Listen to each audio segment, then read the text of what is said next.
Hello everyone. Welcome again to Sunday Evenings with Joe.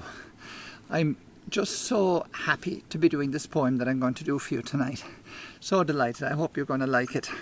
For the last few weeks I've been attempting to recite some of the greatest poems that were ever written, in my opinion anyway, by some of the greatest poets from the world over. We had England one week, and the next Sunday night we had America, and then we had a Canadian poet.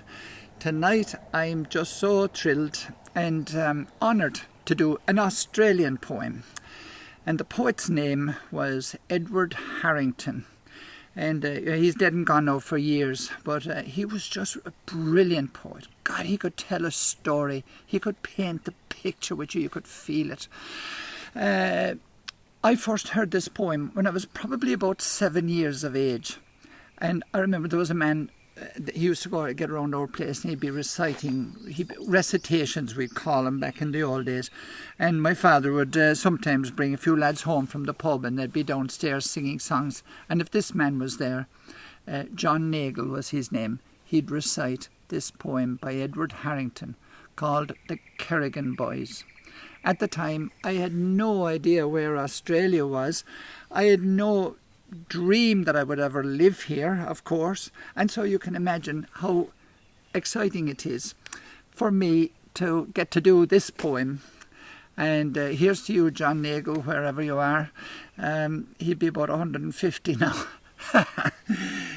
Okay, without further ado, this poem doesn't need to be explained at all in any way. It's so well written, it tells its own story from start to finish, so explicitly and clearly. Here we go.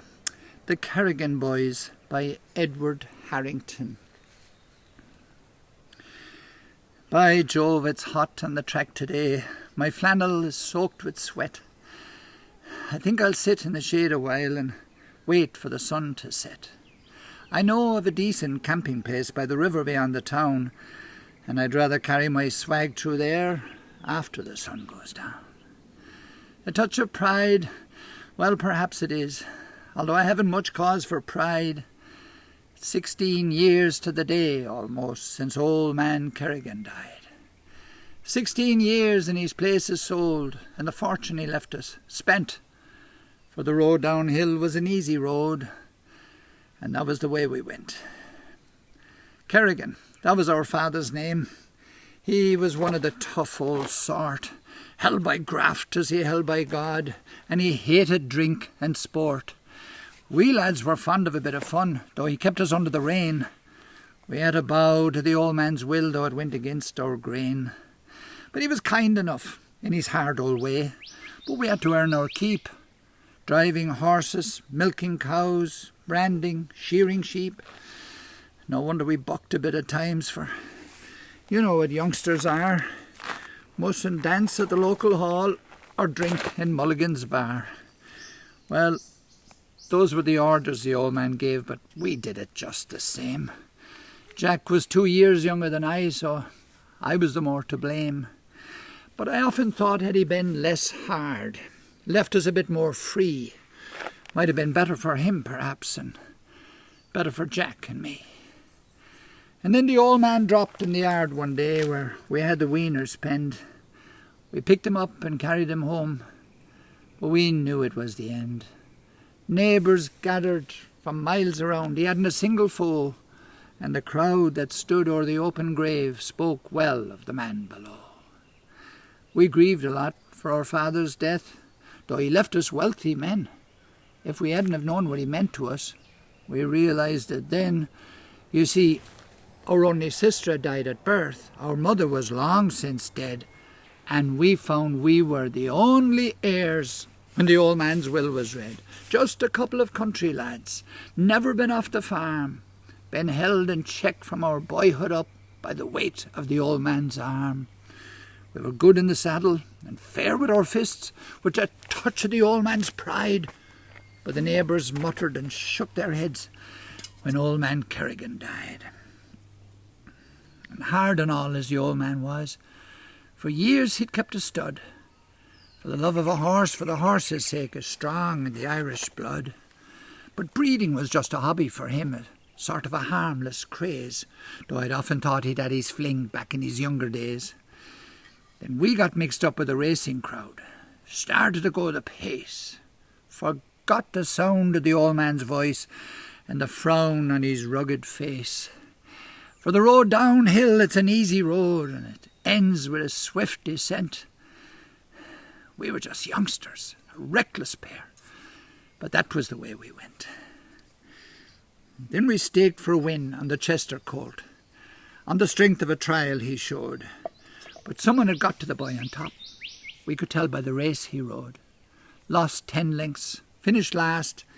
It was useless to make a fuss, for the men we met in the racing game were far too cunning for us. And we backed him again in the Greytown Cup, and he won by half the straight. But we left our cash in the bookies' bags, 'cause he failed to draw the weight.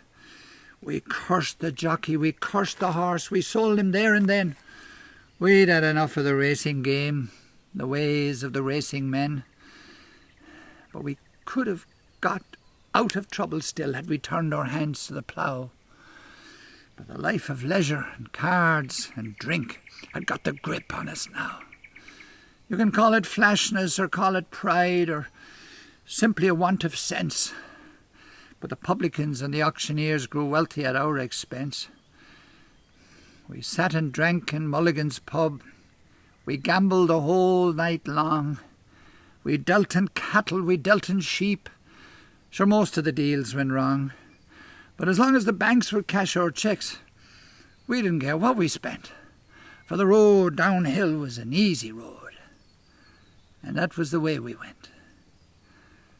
And then things got bad and a drought came on. Lasted over a year. Our stock died off, the dams gave out. We knew the end was near. And then our credit stopped and the bank foreclosed, and our father's place was sold. We knew then we'd wasted all, like the prodigal son of old. And 5 years after the old man's death, together we took the track. We wandered into the nearest town, and I had a drink with Jack.